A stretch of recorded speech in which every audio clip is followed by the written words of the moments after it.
ನಮಸ್ತೆ ಹಸ್ತು ಭಗವನ್ ವಿಶ್ವೇಶ್ವರಾಯ ಮಹಾದೇವಾಯ ತ್ರಯಂಬಕಾಯ ತ್ರಿಪುರಾಂತಕಾಯ ತ್ರಿಕಾಗ್ನಿಕಾಲಾಯ ಕಾಲಾಗ್ನಿರುದ್ರಾಯ ನೀಲಕಂಠಾಯ ಮೃತ್ಯುಂಜಯಾಯ ಸರ್ವೇಶ್ವರಾಯ ಸದಾಶಿವಾಯ ಶಂಕರಾಯ ನಮೋ ನಮಃ.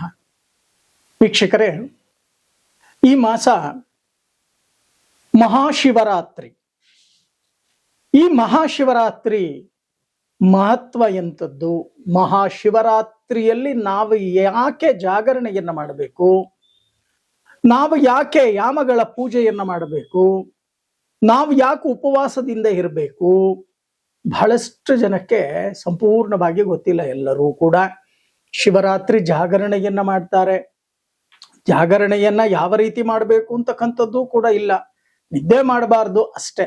ಇಂಥ ಒಂದು ಪರಿಸ್ಥಿತಿಗಳಲ್ಲಿ ಇವತ್ತು ಸಾರ್ವಜನಿಕ ಕ್ಷೇತ್ರದಲ್ಲಿ ನಾವು ನೋಡ್ತಾ ಇದ್ದೇವೆ.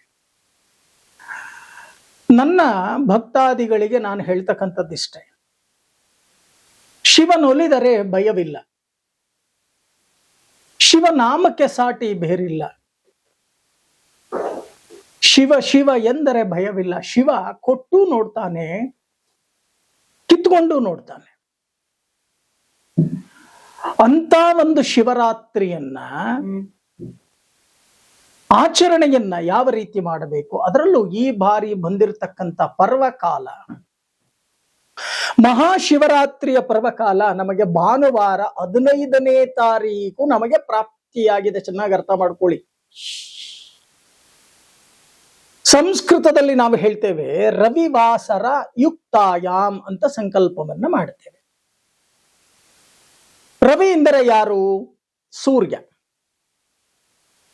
ಸೂರ್ಯವಾಸರದಲ್ಲಿ, ರವಿವಾಸರದಲ್ಲಿ ನಮಗೆ ಇಂಥ ಒಂದು ಮಹಾಶಿವರಾತ್ರಿ ನಮಗೆ ಪ್ರಾಪ್ತಿಯಾಗಿದೆ ಅಂತ ಅಂದ್ರೆ ನಾವು ಏನೆಲ್ಲ ಮಾಡಬೇಕು, ಯಾವ ರೀತಿಯ ಇದನ್ನ ಸದುಪಯೋಗವನ್ನ ಪಡಿಸ್ಕೊಳ್ಬೇಕು? ಬಹಳಷ್ಟು ಜನ ಕೇಳ್ತಾ ಇದ್ದೀರಾ. ಆ ದಿನ ಶಿವರಾತ್ರಿ.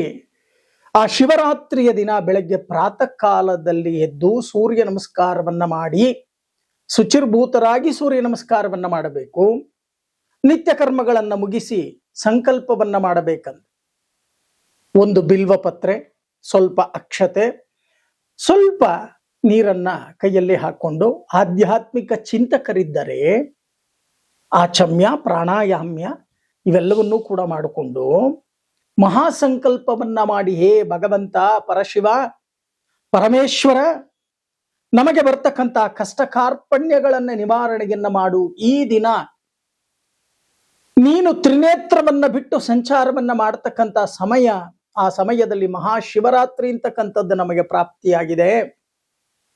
ಸನಾತನ ಕಾಲದಿಂದಲೂ ಋಷಿ ಮುನಿ ವರ್ಯರೆಲ್ಲರೂ ಕೂಡ ಶಿವರಾತ್ರಿಯನ್ನ ಆಚರಣೆಯನ್ನ ಮಾಡಿ, ಬಹಳಷ್ಟು ರಾಜರುಗಳು ಶಿವರಾತ್ರಿಯನ್ನ ಆಚರಣೆಯನ್ನ ಮಾಡಿ ಇದರಿಂದ ಶುಭ ಫಲಗಳನ್ನ ಪಡೆದಿದ್ದಾರೆ.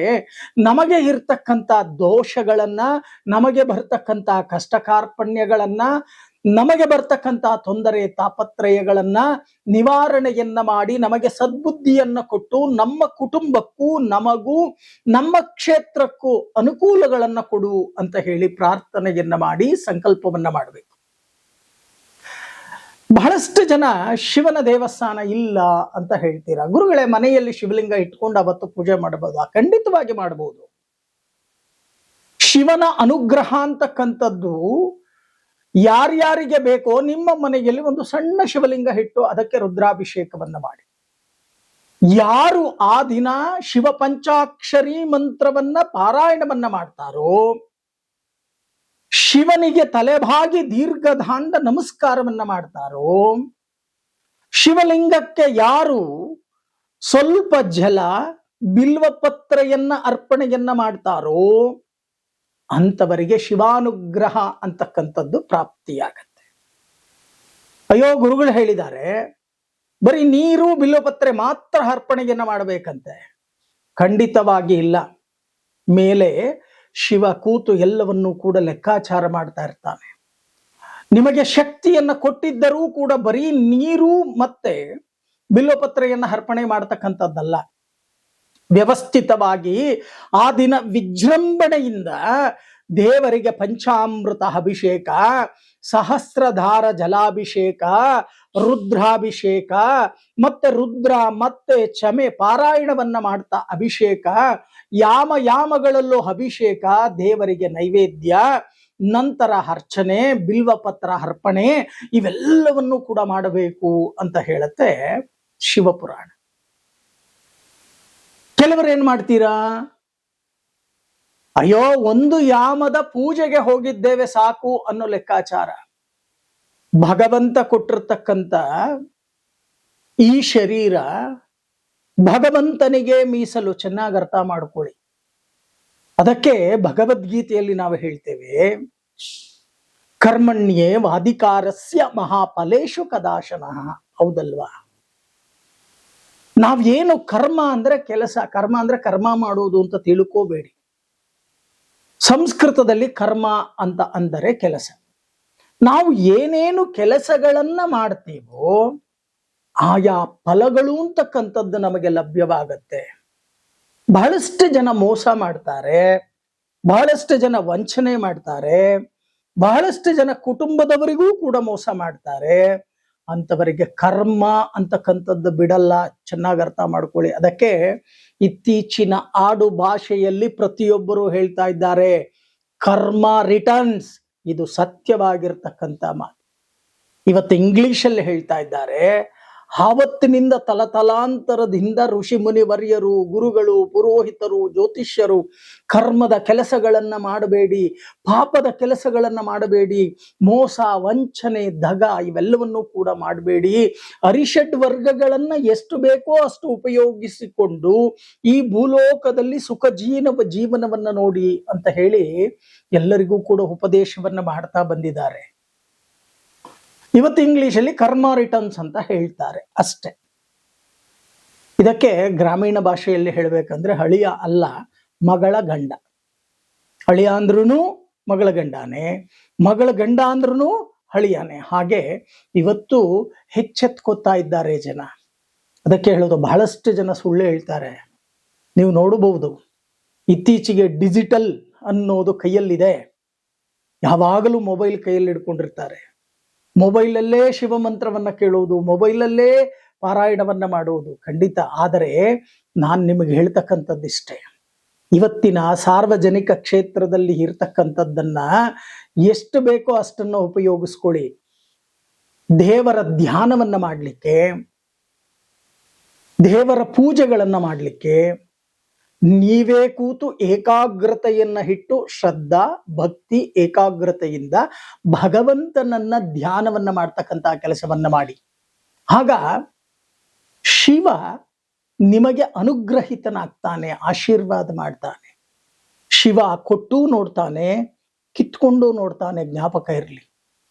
ಯಾವತ್ತೂ ಅಷ್ಟೇ ಈ ಮಹಾಶಿವರಾತ್ರಿ ಹಬ್ಬದ ದಿನ ನಿದ್ರೆಯನ್ನ ಮಾಡಬಾರದು. ಅಷ್ಟಾದಶ ಪುರಾಣವನ್ನ ಅಧ್ಯಯನವನ್ನ ಮಾಡಿ. ಉಪನಿಷತ್ತುಗಳಲ್ಲೂ ಹೇಳುತ್ತೆ, ಯಾರು ಜಾಗರಣೆಯನ್ನ ಮಾಡಿ ಶಿವನಿಗೆ ಶಿವರಾತ್ರಿ, ಅದರಲ್ಲೂ ಮಹಾಶಿವರಾತ್ರಿ ಅಂತ ಕರಿತೇವೆ. ನಮಗೆ ಪ್ರತಿ ತಿಂಗಳು ಕೂಡ ಬರುತ್ತೆ ಶಿವರಾತ್ರಿ, ಮಾಸ ಶಿವರಾತ್ರಿ. ಆದರೆ ಇದು ಮಹಾಶಿವರಾತ್ರಿ ನಮಗೆ ಪ್ರಾಪ್ತಿಯಾಗಿರ್ತಕ್ಕಂಥದ್ದು. ಇಂಥ ಒಂದು ಮಹಾಶಿವರಾತ್ರಿಯ ದಿನ ನಾವು ಸಂಪೂರ್ಣವಾಗಿ ಈ ಒಂದು ಯಾಮಗಳ ಪೂಜೆಯಲ್ಲಿ ಪಾಲ್ಗೊಳ್ಳಬೇಕು. ಅಷ್ಟೂ ಬಾರಿ ಎಷ್ಟು ಯಾಮಗಳು ನಡೆಯುತ್ತೋ ಅಷ್ಟೂ ಯಾಮಗಳಲ್ಲಿ ಬರ್ತಕ್ಕಂಥ ತೀರ್ಥವನ್ನ ಪ್ರಾಶನವನ್ನ ಮಾಡ್ಕೋಬೇಕು. ಇವತ್ತು ಪುರೋಹಿತರು ತೀರ್ಥ ಕೊಡ್ಬೇಕಾದ್ರೆ ಹೇಳ್ತಾರೆ, ಪ್ರಥಮಂ ಪಾಪನಾಶನಂ, ದ್ವಿತೀಯಂ ಕಾಯಶೋಧನಂ, ತೃತೀಯಂ ಮೋಕ್ಷ ಸಾಧನಂ, ಶ್ರೀ ಶಿವಪಾದೋದಕಂ ಪಾವನಂ ಶುಭಂ.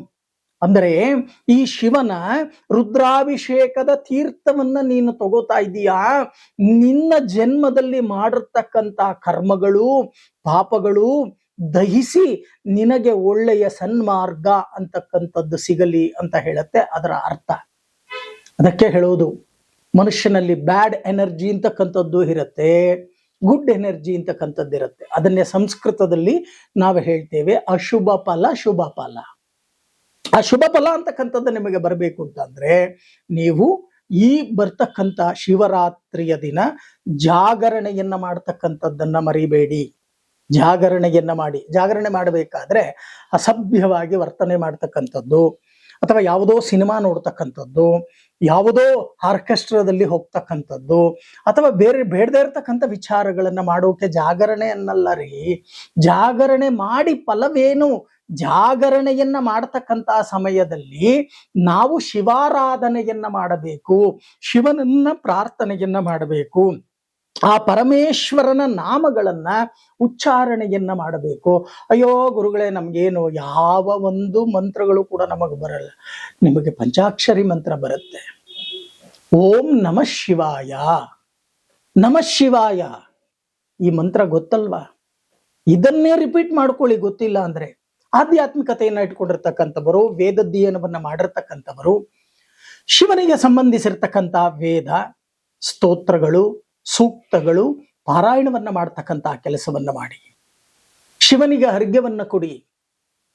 ಸರ್ವಂ ಶ್ರೀ ಶಿವಾರ್ಪಣಮಸ್ತು ಅಂತ ಹೇಳಿ ಶಿವನಿಗೆ ಅರ್ಪಣೆಯನ್ನ ಮಾಡಿ.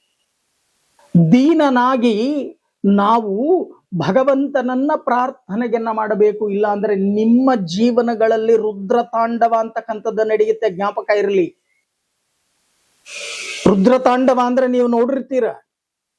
ಕಷ್ಟ ಕಾರ್ಪಣ್ಯಗಳು ಬಂದಾಗ ಶಿವನು ಕೈಲಾಸದಲ್ಲಿ ತಾಂಡವ ನೃತ್ಯ ಮಾಡ್ತಾನಂತೆ. ಅದನ್ನೇ ರುದ್ರ ತಾಂಡವ. ರುದ್ರನು ತಾಂಡವ ನೃತ್ಯವನ್ನ ಮಾಡ್ತಕ್ಕಂಥ ಒಂದು ದೃಶ್ಯಕ್ಕೆ ರುದ್ರ ತಾಂಡವ ಅಂತ ಕರಿತೀವಿ.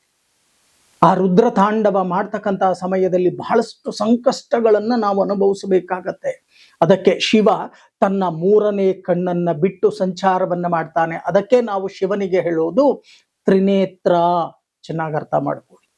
ಎಲ್ಲಾದರೂ ಶಿವಲಿಂಗ ಸ್ಪರ್ಶ ಮಾಡತಕ್ಕಂಥ ಸೌಭಾಗ್ಯ ನಿಮಗೇನಾದರೂ ಸಿಕ್ಕರೆ ಅಂತ ಒಂದು ಕೆಲಸವನ್ನ ಉಪಯೋಗವನ್ನ ಮಾಡ್ಕೊಳ್ಳಿ, ಸದುಪಯೋಗವನ್ನ ಮಾಡ್ಕೊಳ್ಳಿ. ಶಿವ ಸ್ಪರ್ಶವನ್ನ ಮಾಡಬೇಕು.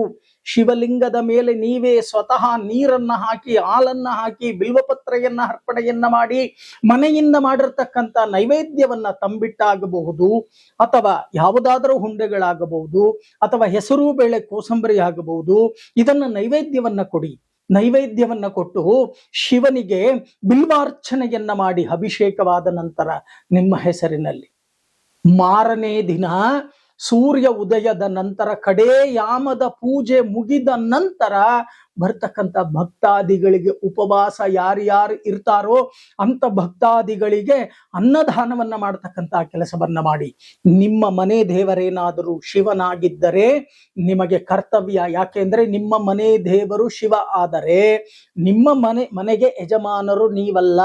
ನಿಮ್ಮ ಮನೆಯನ್ನ ನಡೆಸ್ತಕ್ಕಂಥವನು ಆ ಶಿವ ಶಕ್ತಿ ಇಂತಕ್ಕಂಥದ್ದು, ಶಿವನ ಶಕ್ತಿ ಇಂತಕ್ಕಂಥದ್ದು. ಶಿವನೇ ಸಾಕ್ಷಾತ್ ನಿಮ್ಮ ಮನೆಯನ್ನ ನಡೆಸ್ತಾನೆ ಅಂತಕ್ಕಂಥದ್ದು ಪ್ರತೀತ.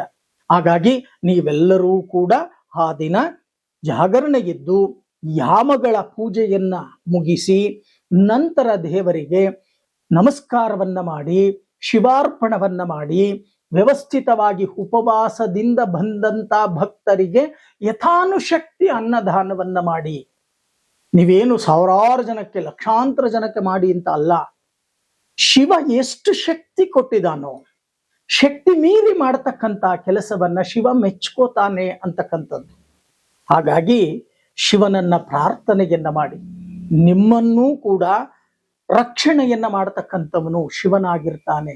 ಅದಕ್ಕೆ ಹೇಳುವುದು, ಮತ್ತೊಮ್ಮೆ ಹೇಳ್ತೀನಿ, ಶಿವ ಶಿವ ಎಂದರೆ ಭಯವಿಲ್ಲ, ಶಿವ ನಾಮಕ್ಕೆ ಸಾಟಿ ಬೇರಿಲ್ಲ. ಚೆನ್ನಾಗಿ ಅರ್ಥ ಮಾಡ್ಕೊಳ್ಳಿ. ಅಂತ ಒಂದು ಶಿವನ ಒಂದು ಪೂಜೆಯನ್ನ ಮಾಡೋಕೆ ನಮಗೆ ಪರ್ವಕಾಲ ಅಂತಕ್ಕಂಥದ್ದು, ಅದರಲ್ಲೂ ಭಾನುವಾರ ನಮಗೆ ಪ್ರಾಪ್ತಿಯಾಗಿದೆ. ಸೂರ್ಯ ಗೊತ್ತು ತಾನೆ, ಸೂರ್ಯ ಇಲ್ಲ ಅಂದ್ರೆ ಜಗತ್ತೇ ಇಲ್ಲ. ಹಾಗೆ ಅಂತ ಭಾನುವಾರದ ದಿನ ಮಹಾಶಿವರಾತ್ರಿ, ಮೂರನೇ ಕಣ್ಣನ್ನ ಬಿಟ್ಟು ಸಂಚಾರವನ್ನ ಮಾಡ್ತಾ ಬರ್ತಾನೆ ಶಿವ. ಶಿವನನ್ನ ಪ್ರಾರ್ಥನೆಯನ್ನ ಮಾಡಿ ನಿಮ್ಮಲ್ಲಿ ಇರತಕ್ಕಂಥ ಕಷ್ಟ ಕಾರ್ಪಣ್ಯಗಳನ್ನ ಅರ್ಪಣೆಯನ್ನ ಮಾಡಿ ಹರ ಹರ ಹರ ಹರ ಹರ ಮಹಾದೇವ್ ಅಂತ ಹೇಳಿ, ಹರ ಅಂದ್ರೆ ಏನು, ಕಳಿತಕ್ಕಂಥದ್ದು, ನಮ್ಮಲ್ಲಿ ಇರ್ತಕ್ಕಂಥ ಸಂಕಷ್ಟಗಳನ್ನ ಕಳಿತಕ್ಕಂಥವನೇ ಆ ಪರಮೇಶ್ವರ. ಮುಕ್ತಿದಾಯಕ ಅಂತ ಕೂಡ ಹೇಳ್ತೀವಿ. ನಮಗೆ ಯಾವುದೇ ಕೆಲಸ ಕಾರ್ಯಗಳಲ್ಲಿ ಮುಕ್ತಿಯಾಗಬೇಕು ಅಂತ ಅಂದ್ರೆ ಆ ಶಿವಾನುಗ್ರಹ ಅಂತಕ್ಕಂಥದ್ದು ಬರಬೇಕು. ಭಕ್ತಿಯಿಂದ ಪ್ರಾರ್ಥನೆಯನ್ನ ಮಾಡಿ ಮಹಾಶಿವರಾತ್ರಿಯನ್ನ ಆಚರಣೆಯನ್ನ ಮಾಡಿ ಶಿವನ ಅನುಗ್ರಹಕ್ಕೆ ಪಾತ್ರರಾಗಿ ಇಂಥ ಒಂದು ಪರ್ವಕಾಲದ ಸುದಿನವನ್ನ ನೀವೆಲ್ಲರೂ ಕೂಡ ಸದುಪಯೋಗವನ್ನು ಪಡಿಸ್ಕೊಳ್ಳಿ ಅಂತ ಹೇಳ್ತಾ, ನಿಮ್ಮನ್ನೆಲ್ಲರನ್ನೂ ಕೂಡ ಆ ಪಾರ್ವತಿ ಸಮೇತ ಪರಮೇಶ್ವರ ಕಾಪಾಡಲಿ, ಸದ್ಬುದ್ಧಿಯನ್ನ ಕೊಡಲಿ, ಒಳ್ಳೆಯ ಜ್ಞಾನವನ್ನ ಕೊಡಲಿ, ಒಳ್ಳೆಯ ಸುಖ ಸಂತೋಷ ನೆಮ್ಮದಿ ಆಯಸ್ಸನ್ನ ಕೊಡಲಿ ಅಂತ ಹೇಳಿ ನಾನು ಕೂಡ ಪಾರ್ವತಿ ಸಮೇತ ಪರಮೇಶ್ವರನನ್ನ ಪ್ರಾರ್ಥನೆಯನ್ನ ಮಾಡ್ತೇನೆ.